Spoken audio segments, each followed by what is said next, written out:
안녕하세요. 감사의 씨앗입니다. 오늘은 엄마표 영어를 진행하시는 엄마들께서 가장 궁금해하시는 것 중에 하나, 이대로 진행하는 게 맞는 건지, 내가 제대로 잘 가고 있는 건지 모르겠다라고 걱정하시는 분들이 많으셔서 그런 분들께 조금이라도 도움을 드릴 수 있는 게 뭐가 있을까 생각을 해보다가 이런 말씀을 드리면 좋겠다 하고 준비해 본 게 있어요. 우선 첫 번째.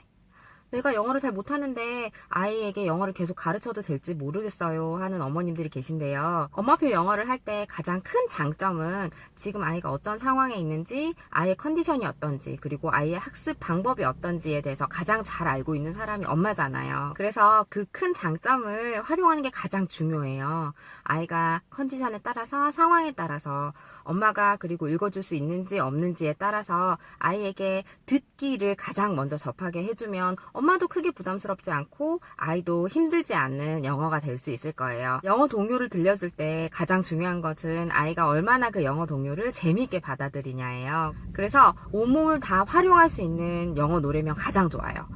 머리부터 발끝까지 손으로 짚어본다든지, 아니면 손가락을 사용한다든지, 아니면 눈이나 코, 입 이렇게 짚어보면서 얘기할 수 있는 것, 아니 뭐 엉덩이를 흔든다든지 어깨를 흔든다든지 신나게 춤추는 노래 있잖아요. 그런 걸 하면서 아이랑 같이 크게 노래도 부르고 율동도 엄마가 같이 해주면 아이가 이렇게 재밌는 거구나 생각을 할 수 있을 거예요. 그리고 가능하다면 책이랑 같이 연관돼 있는 CD를 들려주시면 좋아요. 왜냐하면 그냥 듣기로 끝나는 게 아니라 CD를 듣고 이런 노래가 있구나라는 걸 한번 접하고 난 후에 책을 읽게 된다면 훨씬 더 아이가 접근하기 쉽게 되겠죠. 내가 이거 한번 들었던 건데 노래에서 한번 나왔었는데, 그러면서 노래랑 같이 책을 읽게 된다면 훨씬 더 흥미롭게 읽게 될 거예요. 엄마랑 같이 크게 불러봤었던 그 좋은 기억 때문에 책도 훨씬 재미있게 읽을 수 있겠죠. 또 하나 팁을 드린다면 반복되는 어구가 많거나 아니면 리듬이 재미있는 것. 예를 들어서 Old MacDonald had a farm 같은 경우에는 오리가 있어요. 오리가 여기서도 꽥꽥거리고 저기서도 꽥꽥거리고 여기서 꽥 저기서 꽥 이렇게 계속 반복이 되잖아요. 그러면 애니멀도 외울 수가 있고, 그리고 그 동물들이 내는 소리들 같은 경우에도 그냥 노래를 즐겁게 부르면서 계속 반복이 되니까 리듬이 재미있게, 그리고 소리도 재미있게 배울 수 있거든요. 그리고 그런 연관된 책들이 있다면 연관된 책들도 같이 슬쩍 들이밀어서 아이들에게 읽게 만든다면 아이가 책도 보고 그리고 책도 읽으면서 귀로 들으면서 두 가지를 같이 할 수 있게 되겠죠. 그러면 효과도 2배가 되지 않을까요? 그리고 또 한 가지는 계획한 걸 꾸준히 하고 계시다면 정말 잘하고 계신 거예요. 최고예요, 최고. 박수 쳐드려요. 꾸준히 하는 게 제일 어렵잖아요. 엄마표 영어는 학원처럼 레벨을 빨리 올리는 게 목표가 아니라 우리 아이에게 적당한 방법으로, 적당한 속도로 아이가 흥미롭게 영어를 받아들일 수 있도록 하는 게 가장 최종적인 목표이기 때문에 레벨에 그렇게 크게 신경을 쓰지 않으시고 아이와 영어 책 읽고 듣고 말하기를 꾸준히 하고 계신다면 엄마표 영어는 잘 하고 계신 거예요. 아이마다 다르겠지만 적어도 10권씩, 하루에 10권, 10권에서 20권, 많으면 30권까지. 그게 어렵다면 시간을 정해두고 30분에서 1시간 정도는 꾸준히 계속 읽어주기를 권해드리는데요. 시간을 정해놓고 하는 것도 방법이에요. 예를 들어서 7시부터 8시까지 책을 읽는다던가, 아니면 8시부터 9시까지 책을 읽는다던가, 요일에 따라서도 다를 수 있고 계획이 변동이 생길 수 있잖아요. 그래서 그런 때를 대비해서 잠자기 전 30분 혹은 잠자기 전 1시간을 책 읽는 시간으로 정해둔다면 아이도 그 시간에는 내가 책을 읽어야 자는구나, 영어 책을 읽어야 하는 시간이구나 라는 거를 알 수 있을 거예요. 혹시 아이들이 컨디션이 안 좋거나 기분이 안 좋아서 엄마 오늘은 영어 책 읽기 싫어요 하는 날이 있을 수도 있어요. 그럴 때는 오늘 많이 피곤하구나, 그러면 엄마가 책을 읽을 테니까 너는 그냥 듣고만 있어, 아니면 네가 읽고 싶은 책 가져와서 읽어도 돼, 엄마는 이 책을 읽을게 라고 정해진 영어 책을 엄마가 꼭 읽는 모습을 보여주시는 게 좋아요.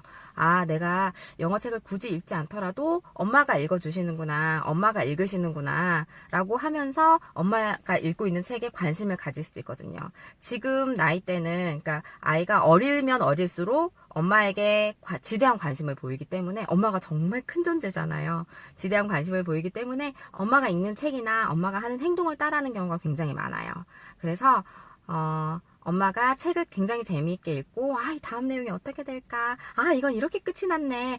엄마가 이랬으면 책 속에서 주인공이었었더라면 엄마는 이렇게 했을 텐데 너는 어때? 라고 한 번씩 물어봐 주신다면 아이가 그 책에 대해서 관심을 끊지 않고 계속 유지를 할 수 있을 것 같아요. 그래서 엄마가 정해진 시간만큼 정해진 양을 꼭 지켜서 읽는 거를 아이에게 보여줄 것.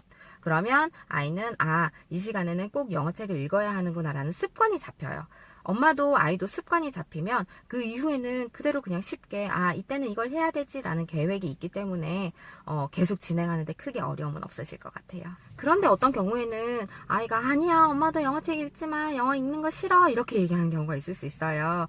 그럴 때는 그래 영어가 소리도 듣기가 싫구나. 그러면 어쨌든 지금은 영어를 읽어야 하는 시간이니까 엄마가 영어책을 읽고 그때는 소리 없이 읽어주시는 게 좋아요. 소리 없이 읽으면서 엄마가 책을 처음부터 끝까지 다 읽는 모습을 아이에게 보여주는 게 목적이기 때문에 그 모습을 다 보여주고 그리고 아이가 원하는 책을 읽어주신다면 아이도 따라야 하는 규칙이구나 라는 걸 훨씬 더 쉽게 받아들일 수 있을 거예요. 그리고 마지막으로 엄마표 영어를 진행하면서 학원이나 아니면 기관에서 혹시 하는 걸 내가 잡아주지 못하고 놓치고 가는 건 아닌가라는 걱정을 많이들 하시던데요. 엄마표 영어를 꾸준히 하신다면 기관이나 학원에 보내는 것보다 훨씬 더 아이에게 공부 습관을 잘 잡아주고 엄마도 아이와 같이 호흡할 수 있는 영어로 발전할 수 있다고 저는 확신하거든요. 책을 읽어주고 그리고 아이와 같이 정서 교감을 한다는 게 학원이나 기관에선 절대 할 수 없는 일이잖아요. 그래서 그게 가장 큰 장점이니까 엄마표 영어는 엄마가 잘 할 수 있다. 내가 잘 할 수 있다. 우리 아이와 내가 호흡을 같이 맞춰서 하는 거다라는 것만 인지하고 계시면 진행하시는데 큰 어려움 없으실 것 같아요. 언어 교육에 있어서는 듣기와 읽기가 가장 근간이잖아요. 그래서 많이 들려주고 많이 읽어주고 그렇게 읽어주는 걸 다시 아이가 소리로 받아들이고 눈으로 또 다시 읽어보고 하는 과정을 반복하면서 계속 읽고 듣고를 반복하다 보면 어느 정도 정제된 문장이나 아니면 어구 그리고 쉽게 말해서 문법이라고 얘기하는 거 있죠. 문장의 구성 이런 것들도 자연스럽게 접하게 되기 때문에 나중에 학교나 기관에 가서 문법을 배운다고 쓰는 시간을 절약할 수 있어요.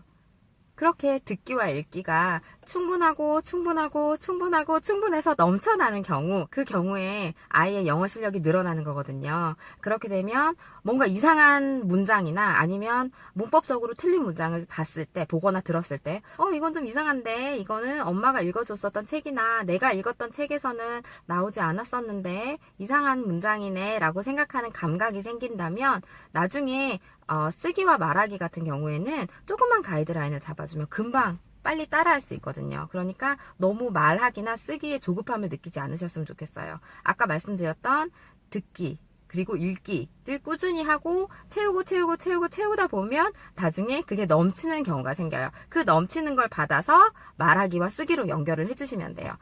그래서 엄마표 영어는 너무 조급함을 가지시면 나중에 결과를 보지 못해서 실망하시는 어머님들이 굉장히 많으실 거예요. 3년에서 5년 정도는 내가 열심히 읽어줘야지 그리고 아이에게 많이 들려줘야지 라는 생각으로 계속 꾸준히 진행을 하시다 보면 나중에는 분명히 넘칠 때가 있을 거예요. 그렇게 넘칠 때 어떻게 가이드라인을 잡아주고 어떻게 말하기와 쓰기로 연장시킬 수 있는지는 제가 꾸준히 차근차근 말씀을 드릴게요.